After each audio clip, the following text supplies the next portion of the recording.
දකුණු අප්‍රිකාවේ කරූගර් වනෝද්‍යානයේ සාබිසෑන් කියන රක්ෂිතේ 2015 අවුරුද්දේදී විතර Tamanගේ බලය ව්‍යාප්ත කරන්න පටන් ගන්න බර්මින්ග්හැම් කෝලිෂන් එකේ අපේ මේ කතන්දරේ කතානායකවරුන්ගේ කතන්දරේ පටන් ගන්නේ තිම්බවාති කියන කොටසේ තිබුණ බර්මින්ග්හැම් ප්‍රයිඩ් එකෙන්. බර්මින්ග්හැම් ප්‍රයිඩ් එකේ ඉපදෙන සිංහ සහෝදරයෝ 5 දෙනෙක් එකතු වෙලා හදාගන්න මේ කෝලිෂන් එකේ මේ වීරයෝ 5 දෙනා ඉපදෙන්නේ 2010 2011 කාල පරාසයේ. තමන් ඉපදුන ප්‍රයිඩ් එකේ තමන්ගේ අවදානම්ම කාලය වෙන පුංචි කාලයේ ආරක්ෂිතව ගෙවන මේ සහෝදරයෝ 5 දෙනා තමන්ගේ තරුණ වයසට ආවට පස්සේ මේ ප්‍රයිඩ් එකේ නායක සිංහයෝ මෙයාලව ප්‍රයිඩ් එකෙන් එලවලා දානවා. දැන් තමන්ටම කියලා ප්‍රයිඩ් එකක් හොයාගන්න අරමුණින් මෙයාලා කැලේ ඇතුළට පිටත් වෙලා යනවා. මේ කාලේ වෙද්දිත් මේ 5 දෙනා ඉතාමත් දක්ෂ විදිහට කුළුමීමන් දඩයම් කරන්න පුරුදු වෙලා හිටියා. තමන්ගේ සංචාරක කාල සීමාව ඉතාමත් ආරක්ෂාකාරීව ගෙවන මේ සිංහයෝ 5 දෙනා 2015 අවුරුද්දේදී මටිම්බා කෝලිෂන් එක පාලනය කරපු භූමියට ඇතුල් වෙනවා. සිංහයෝ දෙන්නෙක් විතරක් හිටපු මේ මටිම්බා කෝලිෂන් එකේ දුර්වලතාව අඳුරගන්න මේ බර්මින්ග්හැම් කෝලිෂන් එක ඒ සිංහයෝ දෙන්නට අභියෝග කරලා ඒ ප්‍රදේශයේ අලුත් පාලකයෝ විදිහට තමන්ගේ පාලන කාලය ආරම්භ කරනවා. මටිම්බා බලකොටුව ආක්‍රමණය කරපු මේ අලුත් කෝලිෂන් එකේ 5 දෙනා නුහුමා ප්‍රයිඩ් එකේ හිටපු පිරිමි සිංහ පැටව් සහ සිංහ දේනුවන්ව ඝාතනය කරනවා. 2016 වෙද්දී මෙයාලා ස්ටික්ස් නුහුමා සහ ටෝච්වුඩ් කියන ප්‍රයිඩ් වල අයිතිය තමන්ගේ නමට තහවුරු කරගන්නවා. මේ සිංහ සහෝදරයෝ 5 දෙනාම මේ ප්‍රයිඩ් වල සිංහ දේනුවන් එක්ක පැටවුන් බිහි කරන්න ශාරීරිකව එකතු වෙනවා.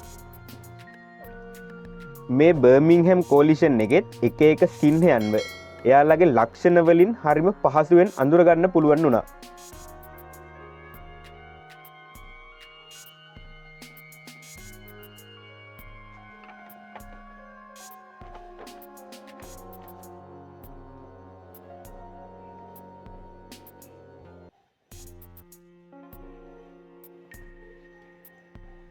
දෙදහස් 16 අවුරුද්දේ මුල් භාගයේදී මෙයාලගේ මේ භූමිය අත්පත් කරගෙන මාස කිහිපයක් ගත වෙනකොට බර්මින්ග්හැම් කෝලිෂන් එකට එයාලගේ එක සමාජිකයෙක් අහිමි වෙනවා. මේ 5 දෙනාගෙන් වඩා දරුණුම සිංහයා වුණ ස්ක්‍රැපර් කියන සිංහයා කුළුමීමන් දඩයමේදී කුළුමීමන්ගේ අතින් ඉතාමත් දරුණු විදිහට අනතුරට පත් වෙනවා. මේ විදිහට අනතුරට ලක් වුණ ස්ක්‍රැපර් කියන මේ දරුණුම සිංහයා 2016 අප්‍රේල් මාසයේදී මරණයට පත් වෙනවා. තමන්ගේ එක සහෝදරයෙක් අහිමි වුණාට පස්සෙත් මේ ඉතුරු බර්මින්ග්හැම් සහෝදරයෝ 4 දෙනා තමන් යටත් කරගෙන හිටපු ප්‍රදේශයේ අපරාජිත රජවරු විදිහට දිගටම පාලන කටයුතු කරගෙන ඉන්නවා.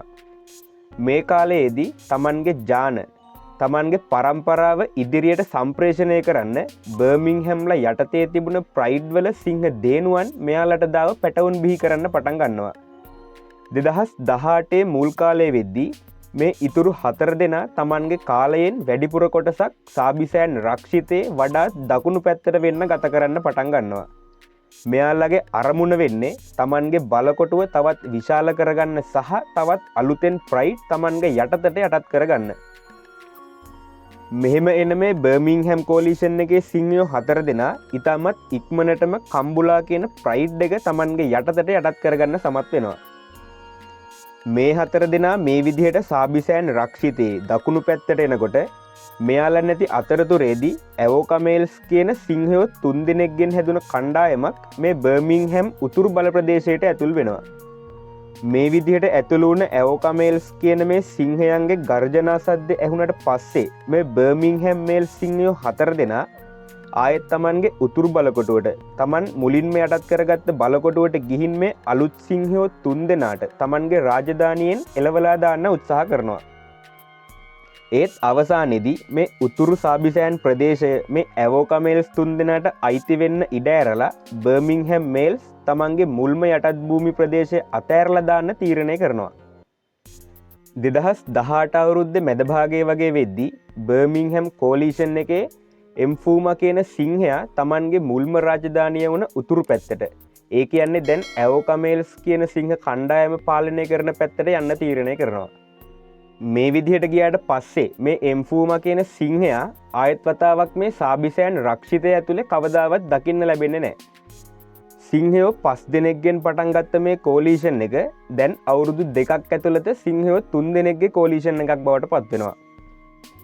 3 දෙනෙක් වුණාට තවමත් සාබිසෑන් වල ඉන්න ශක්තිමත්ම කෝලීෂන් එක උනේ මේ බර්මින්ගහැම් කෝලීෂන් එක. මේ 3 දෙනාට මුහුණට මුහුණ අභියෝග කරන්න කිසිම කෝලීෂන් එකකට පුළුවන් වුණේ නැහැ. මේ කාලේ වෙද්දී මෙයාලා යටත් කරගත්ත කම්බුලා ප්‍රයිඩ් එකේ සිංහ දේනුවන් පැටවුන් බිහි කරන්න පටන් ගත්තා. 2019 අවුරුද්දේදී එන්සුකු කියන බර්මින්ගහැම් සිංහයාගේ කකුලක ආබාධයක් ඇති වෙනවා. ආබාධයේ මුල් අවදියේදී ඒක කළමනාකරණය කරගෙන හිටියත් ආබාධයේ ටිකෙන් ටික වර්ධනය වීමත් එක්ක එන්සුකුට දඩයම් කරන්නවත් අඩුම තරමේ මීටර් කිහිපයකට වඩා දුර ඇවිදගෙන යන්නවත් බැරි වෙනවා. මේ විදිහට ආබාධයෙන් අසරණ වුණ එන්සුකුගේ ජීවිතය සම්පූර්ණයෙන්ම තීරණය වුණේ Tamanගේ ප්‍රයිඩ් එකෙන් ලැබෙන ආහාර වලින්, ලැබෙන දඩයම් වලින්. ඉතාමත් දුර්වල වුණ එන්සුකු ආහාර ගනිද්දි ප්‍රයිඩ් එකේ සිංහ පැටවුන් පවා මෙයාට අභියෝග කරන්න පටන් ගන්නවා. මේ විදිහට ටික කාලයක් ඉතාමත් දරුණු විදිහට ආබාධයකින් පීඩා විඳ එන්සුකු 2019 අවුරුද්දේ ඔක්තෝබර් 16 වෙනිදා මරණයට පත් වෙනවා. Tamanගේ තවත් සහෝදරයෙක් වුණ එන්සුකුගේ මරණයෙන් පස්සේ බර්මින්ගහැම් කෝලීෂන් එක දැන් ඉස්සර තරම් ශක්තිමත් නැහැ. මොකද දැන් ඉන්නේ සිංහයෝ දෙන්නෙක් විතරයි. හැබැයි මේ දෙන්න තවමත් Tamanගේ බලකොටුව සාර්ථකව ආරක්ෂා කරගෙන හිටියා. දැන් 2020 අවුරුද්දේ අප්‍රේල් වගේ කාලයේ වෙද්දී එන්සිංගා මේල්ස් කියන සිංහ කෝලීෂන් එක බර්මින්ගහැම් බල ප්‍රදේශයට ඇතුල් වෙනවා. හැබැයි බර්මින්ගහැම් සහෝදරයෝ දෙන්න මේ අලුත් කෝලීෂන් එක Tamanගේ බල ප්‍රදේශයෙන් එලවලා දානවා. මේ අතරතුරේදී මැන්ගනි කියන ප්‍රයිඩ් එකේ පාලකයා එහෙමත් නැත්තන් අයිතිකාරයා වුණ ඔටාවා මේල් කියන සිංහයා බර්මින්ගහැම් මේල් කෝලීෂන් එකේ බලකොටුවේ බටහිර පැත්තට එන්න පටන් ගන්නවා. සැරින් සැරේ Tamanගේ බලකොටුවෙන් එලවලා දැම්මත් මේ ඔටාවා කියන සිංහයා දිගින් දිගටම මේ ප්‍රදේශයට එන්න පටන් ගන්නවා. 2021 මැයි මාසය වගේ වෙනකන් මේක දිගින් දිගටම වෙන්න පටන් ගන්නවා. ඉතින් මේ හින්දා බර්මින්ගහැම් මේල් සහෝදරයෝ දෙන්න කම්බුලා කියන ප්‍රයිඩ් එකේ තවත් සමාජිකයන් කිහිප දෙනෙක්ගේ උදව්වෙන් මේ ඔටාවා මේල් කියන සිංහයාව කොටු කරගෙන මේ සිංහයාගේ කරදරේ අවසන් කරලා දානවා. මේ විදියට ශක්තිමත් සිංහයෙක් වුණ ඔටාවා කියන සිංහයාව පරාජය කරත් මේ වෙද්දි තවත් කෝලීෂන් එකක් එක්ක සටන් කරන්න තරම් හොඳ තත්වයක මේ බර්මින්ගහැම් සිංහයෝ දෙන්න හිටියේ නැහැ. මොකද මෙයාලට දැන් වයස අවුරුදු 11ක් විතර වෙනවා. 2018 ඉඳලා සාබිසෑන් වල උතුරු ප්‍රදේශයේ බලය තහවුරු කරගෙන හිටපු ඇවෝකමේල්ස් කෝලීෂන් එක මේ බර්මින්ගහැම් කෝලීෂන් එකේ දුර්වලකම තේරුම් අරන් ඒ ප්‍රදේශය ආක්‍රමණය කරන්න උත්සාහ කරනවා. ඇවෝකමේල් සිංහයෝ දෙන්නගෙන් එක් සිංහයෙක් බර්මින්ගහැම් කෝලීෂන් එකේ එක සිංහයෙක් වුණ නේනා කියන සිංහයාව කොටු කරගන්නවා. හැබැයි මෙතනදී වාසනාවකට එතනට එන අලිරංචුවක් නිසා මේ නේනා කියන සිංහයාට පිටත් වෙලා යන්න අවස්ථාවක් ලැබෙනවා. ඉතුරු ඇවෝකමේල් සිංහයා බර්මින්ගහැම් සිංහයන්ට දාව ඉපදෙන සිංහ පැටවුන් ඝාතනය කරන්න පටන් ගන්නවා. මේ කාලය අතරතුරේදී එන්සිංගා කෝලීෂන් එක ආයෙත් වතාවක් දකුණු පැත්තෙන් 2021 නොවැම්බර් වගේ කාලයේ වෙද්දී බර්මින්ගහැම් රාජධානියට ඇතුල් වෙනවා.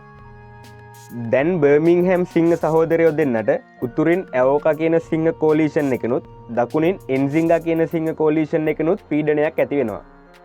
මේ කාලයේදී බර්මින්ගහැම් සිංහයෝ දෙන්නගෙන් ටින්යෝ කියන සිංහයා අතුරුදහන් වෙනවා. දැන් ඉතුරු වෙලා ඉන්නේ එක සිංහයයි. එන්සිංගා කෝලීෂන් එක දැන් බර්මින්ගහැම් බලකොටුව අල්ලගන්න ඇතුල් වෙනවා. එහෙම ආවට පස්සේ උතුරින් මේ බලකොටුව අල්ලගන්න ආපු ඇවෝකා කියන සිංහ කණ්ඩායමත් එක්ක ගැටෙන්න මේ එන්සිංගා කෝලීෂන් එකට සිද්ධ වෙනවා. මේ විදිහට වුණ සටනෙන් ඉතාමත් පහසුවෙන් ඇවෝකා සිංහයන්ව පන්නලා දාන්න එන්සිංගා සිංහයන්ට පුළුවන් වෙනවා. දැන් එන්සිංගා කෝලීෂන් එකේ බැල්ම වැටෙන්නේ මේ බර්මින්ගහැම් යටත් කරගෙන හිටපු කම්බුලා ප්‍රයිඩ් එකට. දැන් අවසානයට ඉතුරු වෙලා ඉන්න බර්මින්ගහැම් මේල්ස් කෝලීෂන් එකේ මේ අන්තිම සමාජිකයා වුණ නේනා මෙයා තේරුම් ගන්නවා තවදුරටත් මේ ප්‍රදේශයට වෙලා හිටියොත් එන්සිංගා කෝලීෂන් එකේ සිංහයෝ අතින් Tamanගේ අවසානය සිද්ධ වෙනවා කියලා. මේ නිසා නේනා සාබිසෑන් රක්ෂිතයේ බටහිර පැත්තට යනවා. බටහිරට ගිහින් නුහුමා ප්‍රයිඩ් එකේ Tamanගේ වැඩුණු තරුණු සිංහෙක් Tamanගේ පුතෙක් එක්ක එකතු වෙනවා. මේක සාමාන්‍යයෙන් කෝලීෂන් එකක් හැදෙද්දි සිද්ධ වෙන දෙයක් නෙවෙයි. දැන් මේ තාත්තයි පුතය දෙන්න බටහිර පැත්තේ කොටසක් පාලනය කරගෙන ඉන්නවා. මේ විදිහට ඉද්දි මේ දෙන්නට හම්බ වෙනවා මේ විද්දි කිසිම ආරක්ෂාවක් නැතුව තිබුණ ඔටාවා ප්‍රයිඩ් එක. ඒත් ඔටාවා සිංහ දේනුවෝ මේ දෙන්නව ප්‍රතික්ෂේප කරනවා. මොකද ඒ වෙද්දිත් ඒ සිංහ දේනුවන්ට පුංචි සිංහ පැටවුන් ඉපදිලා හිටියේ. ඔටාවා ප්‍රයිඩ් එකේ වැඩිමහල් සිංහ දේනුවන් 3 දෙනාගෙන් දෙන්නෙක් මේ නේනා සහ නුහුමා මේල්. නැත්තන් මේ නේනගේ පුතා වුණ මේ සිංහයෝ දෙන්නට විරුද්ධව අභියෝග කරනවා. ආවාසනාවකට මෙතනදි මේ සිංහ දේනුවන් දෙන්නට තමන්ගේ ජීවිතයෙන් වන්දි ගෙවන්න සිද්ධ වෙනවා. ඔටාවා ප්‍රයිඩ් එක අල්ලගන්න මේ නේනා මේ බර්මින්ග්හැම් කෝලීෂන් එකේ ඉතුරුණ අන්තිම සමාජිකයා සහ එයාගේ පුතා නුහුමා මේල් කියන මේ සිංහයෝ දෙන්න එක දිගට ගර්ජනා කරන්න පටන් ගන්නවා. දැන් ජයග්‍රාහී මානසිකත්වයෙන් ඉන්න මේ තාත්තයි පුතයි ඉන්න පැත්තට ප්ලේන් කෑම්ප් කියන කෝලීෂන් එක එනවා. පළවෙනි පාරට ප්ලේන් කෑම්ප් කියන කෝලීෂන් එකේ සිංහයෝ ටිකාවට පස්සේ එයාලව තමන්ගේ බලකොටුවෙන් පන්නලා දාන්න නේනා සහ එයාගේ පුතාට පුළුවන් වෙනවා. හැබැයි ආයෙත් සැරයක් මේ ප්ලේන් කෑම්ප් කෝලීෂන් එක බර්මින්ග්හැම් රාජධානියට ඇතුල් වෙනවා.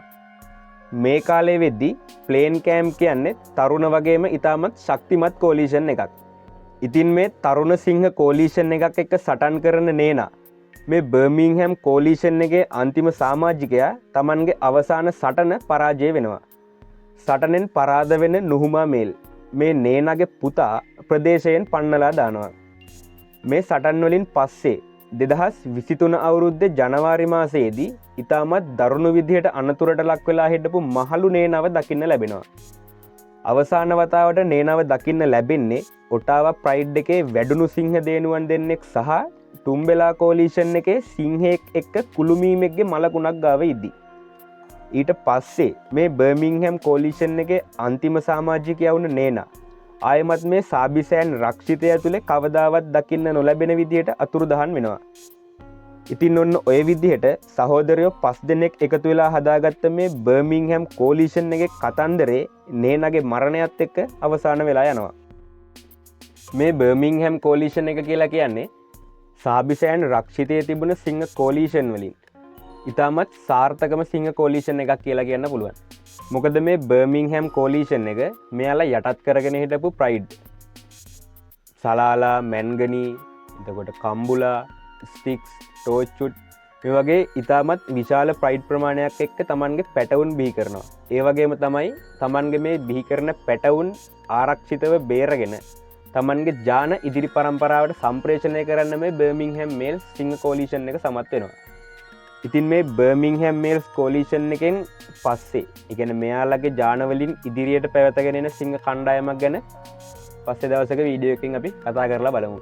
ඉතින් ඔයාලා තාමත් මගේ channel එක subscribe කරලා නැත්නම් subscribe කරලා මාත් එක්ක එකතු වෙන්න මේ වගේ වීඩියෝ දිගටම අරන් එන්න මම බලාපොරොත්තු වෙනවා. ඉතින් තවත් මේ වගේ අලුත් වීඩියෝ එකකින් හම්බ වෙන බලාපොරොත්තු වෙන අදට මම සමගන්නවා. එහෙනම් ගිහින් එනකන් පරිස්සමෙන් ඉන්න. හැමෝටම සුබ දවසක්. ජය වේවා.